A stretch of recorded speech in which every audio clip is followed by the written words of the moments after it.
Dear learners, I am Dr. Shweta Tripathi, Assistant Professor in Mechanical Engineering, School of Engineering and Technology, Indira Gandhi National Open University, New Delhi. I welcome you all in the MOOCs of Energy Resources and Conversion Processes. In this module, we are going to discuss solar thermal energy. The learning outcomes of this module is to know the concept of solar thermal energy systems, to discuss the working of solar thermal systems and their classifications, to know various components of solar thermal energy systems, to discuss various types of solar collectors, and to know the types of processes that are involved for solar thermal electricity generation, and to comprehend passive space heating and active space heating, to discuss advantages and limitations of solar thermal energy systems, and to know the challenges of these solar thermal energy systems, and to identify the applications of solar thermal energy systems in various sectors. Solar thermal system. It is a system which converts the sunlight into heat. Solar means sun and thermal means heat. So generally it is a system which converts sunlight into heat. There are two types of solar thermal system. One is passive and one is active. If we talk about the passive solar thermal system, which requires no equipment. For example, if you close the windows of your car when it is parked in the sun in a sultry summer day, what happens? The heat built up inside your car. That is, it works as thermal chimney. So it is a passive system. Then comes the active system. An active system requires some way to absorb and collect solar radiation and then store it. For example, solar thermal power plants. So basically, a solar thermal system converts sunlight into heat. To use the solar thermal energy, there are three different ways. You can say in the first method, what happens? The system collects the energy of the sun to heat water or air for direct use in solar heating in our home. The second method is, the first method is very common. When we used to heat water, we used to put the water in the sunlight and the water was heated, and then we use it for the bathing purpose. The problem here was that the time taken to transfer this heat from the sun to water was more. The second method is used by large power utilities to indirectly create electricity through concentrated solar heat energy.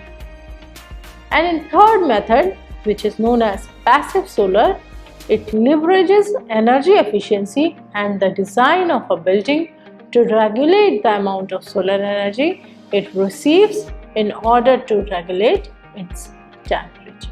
So these are generally the three methods that are used. If we talk about these solar thermal systems, they consist of the components such as collector. The air collector we will discuss separately. Some other collectors we will be discussing in this module. Then comes the storage technology, that is how we are going to store this thermal energy. And then there is a solar regulator system which regulate or which control the temperature difference. Now the working of a solar thermal system. What happens was, the solar thermal collector is there which absorbs the solar radiation. The purpose of this collector is to convert the sunlight very efficiently into heat. This solar heat is then transmitted to a fluid which transports the heat to the heat exchanger via pumps with a minimum of heat loss. Then the exchanger transfers the heat into the domestic hot water storage. The distance between collector and storage stand should be as short as possible to minimize the heat loss. This is the basic principle on which a solar thermal system works. Then comes the solar collectors. It is the main part of the solar thermal system because it transforms the solar ray or radiant energy into heat. Generally, this solar collector is a device that collects or concentrates solar radiation from the sun. It can be used for heating swimming pools, hot water preparation, space heating, and even as heat for industrial processes, and similarly to produce steam for the generation of electricity. There are many different types of solar collectors, but all of them are constructed with the same basic premise in mind. In general, there are some material that is used to collect and focus energy from the sun and use it to heat water.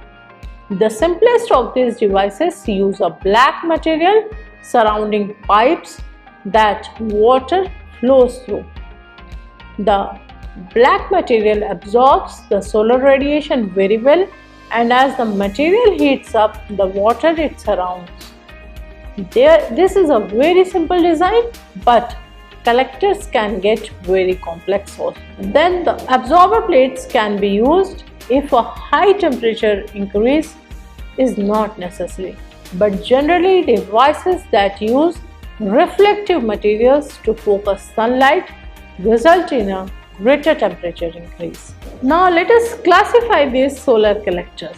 Basically, these are distinguished as uncovered or unglazed collectors, flat plate collectors, and evacuated tubular collectors. In addition to these three basic types, there also exist special collector designs for medium to high temperature application like parabolic trough collectors, or we call them Fresnel collectors. Uncovered collector. These collectors are best suited for low temperature applications where the demand temperature is below 30 degrees centigrade. The unglazed collectors are usually made of black plastic that has been stabilized to withstand ultraviolet light. Since these collectors have no glazing, a larger portion of the sun's energy is absorbed. However, because they are not insulated, a large portion of the heat absorbed is lost, particularly when it is windy and not warm outside. Let us discuss the flat plate collectors. These collectors are simply metal boxes that have some sort of transparent glazing as a cover on top of a dark colored absorber plate. The sides and bottoms of the collector are usually covered with insulation to minimize heat losses to other parts of the collector. Solar radiation passes through the transparent glazing material and hits the absorber plate. This plate heats up and transfers the heat to either water or air that is held between the glazing and the absorber plate. Sometimes these absorber plates are painted with a special coating designed to absorb and retain heat better than traditional black paint. These plates are usually made out of metal that is a good conductor. Generally we use copper or aluminium. Actually, in these flat plate collectors, these are generally the heat exchanger which transfer the radiant energy of the incident sunlight to the sensible heat of a working fluid. It could be liquid or air. The term flat plate is slightly misleading in the sense that the surface may not be truly flat. It may be a combination of flat, grooved, or of other shapes as the absorbing surface with some kind of heat removal device like tubes or channels. The flat plate collectors is used to convert at much solar radiation as possible into heat at the highest attainable temperature with the lowest possible investment in material and labor. Advantages of flat plate collector: it absorbs direct, diffuse and reflected components of solar radiation. These are fixed in tilt and orientation, and thus there is no need of tracking the sun. They are easy to make and are low in cost. They have comparatively low maintenance cost and long life, and they operate at comparatively high efficiency. Now comes the evacuated tube solar collector. This type of solar collector uses a series of evacuated tubes to heat water for use. These tubes utilize a vacuum or evacuated space to capture the sun's energy while minimizing the loss of heat to the surroundings. They have an inner metal tube which acts as an absorber plate, which is connected to a metal pipe to carry the heat collected from the sun to the water. This heat pipe is essentially a pipe where the fluid contents are under a very particular pressure. At this pressure, the hot end of the pipe has boiling liquid in it, while the cold end has condensing vapor. This allows for thermal energy to move more efficiently from one end of the pipe to the other. Once the heat from the sun moves from the hot end of the heat pipe to the condensing end, the thermal energy is transported into the water being heated for use. Then comes the line focus collectors. These collectors are also known as parabolic troughs. They use highly reflective materials to collect and concentrate the heat energy from solar radiation. These collectors are composed of parabolically shaped reflective sections connected into a long trough. A pipe that carries water is placed in the center of this trough so that sunlight collected by the reflective material is focused onto the pipe, heating the contents. These are very high powered collectors and are thus generally used to generate steam for solar thermal power plants and are not used in residential applications. These troughs can be extremely effective in generating heat from the sun, particularly those that can pivot, tracking the sun in the sky to ensure maximum sunlight collection. A working fluid, generally molten salt, is heated to 150 to 350 degrees centigrade as it flows through the receiver and is then used as a heat source for a power generation system. Then comes the thermal energy storage. Thermal energy storage systems are high pressure liquid storage tanks which are used along with a solar thermal system to allow plants to bank several hours of potential electricity.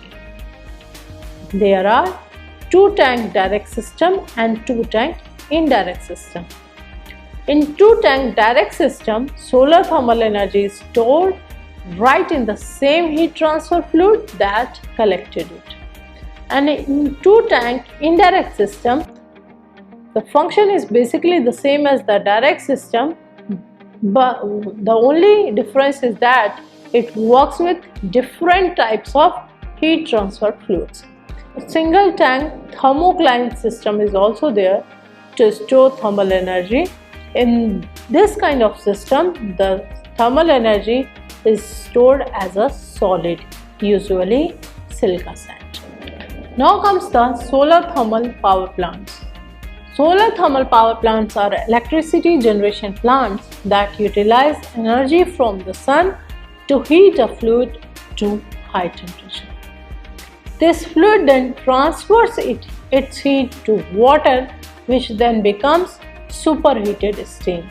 And this steam is used to turn turbines in a power plant, and this mechanical energy is converted to electricity by a generator.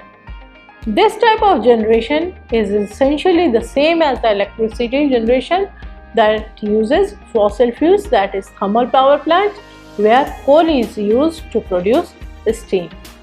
But here the sunlight is used to produce steam or to heat steam in the place of the coal that is used in thermal power plants.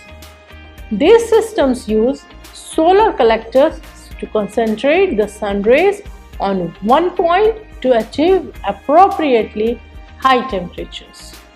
And to concentrate or to collect the sun rays, we use various collectors.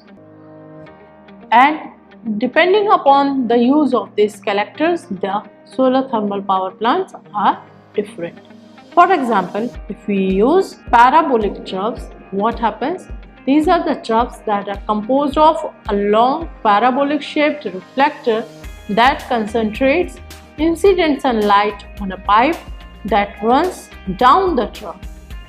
The collectors sometimes utilize a single axis solar tracking system to track the sun across the sky as it moves from east to west to ensure that there is always maximum solar energy incident on the mirrors. The receiver pipe in the center can reach temperatures upward of 400 degrees centigrade as the trough focuses at 30 to 100 times its normal intensity. These troughs are lined up in rows in a solar field. A heat transfer fluid is heated as it is run through the pipes in the parabolic trough. This fluid then returns to heat exchanger at a central location where the heat is transferred to water, generating high pressure superheated steam. This steam then moves a turbine to power a generator and produce electricity. The heat transfer fluid is then cooled and run back through the solar field, and the processes are repeated again and again. Then the parabolic dishes. These are the large parabolic dishes that use motors to track the sun. This ensures that they always receive the highest possible amount of incoming solar radiation that they concentrate at the focal point of the dish.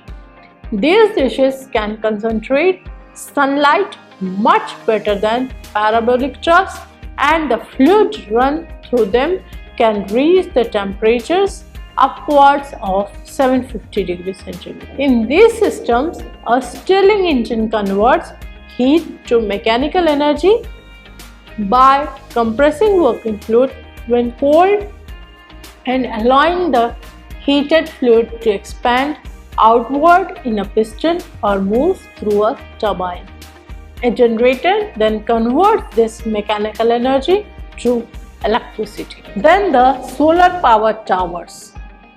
These are the large towers that act as a central receiver for solar energy. They stand in the middle of a large array of mirrors that all concentrate sunlight on a point in the tower. These large number of flat sun tracking mirrors are known as heliostates. In the tower, there is a mounted heat exchanger where the heat exchange fuel is warmed. The heat concentrated to this point can be 1500 times as intense as incident sunlight. The hot fluid is then used to create steam to run a turbine and generator producing electricity. One drawback of these towers is that they must be large to be economical. Now the advantages of this solar thermal power plant. Because these systems can generate steam of such high temperatures, the conversion of heat energy to electricity is more efficient. These plants get around the issue of being unable to efficiently store electricity by being able to store heat instead.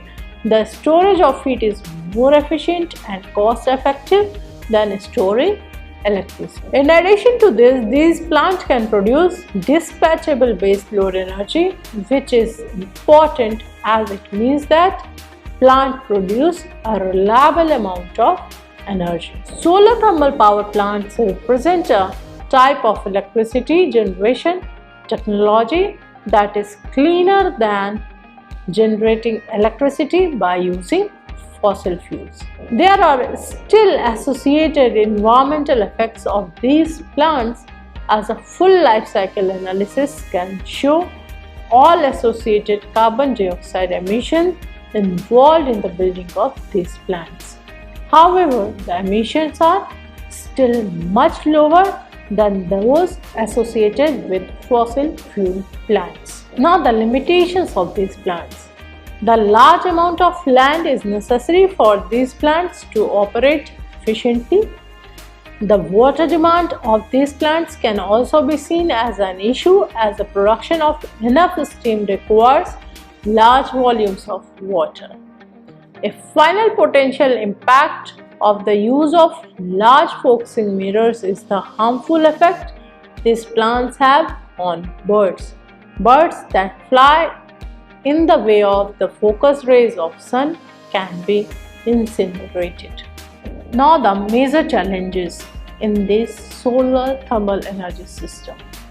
The major challenges are the installation cost and the energy storage. The costs are still far higher than fossil fuel plants based on units of energy produced. The hot water storage products are often stressed to their limits.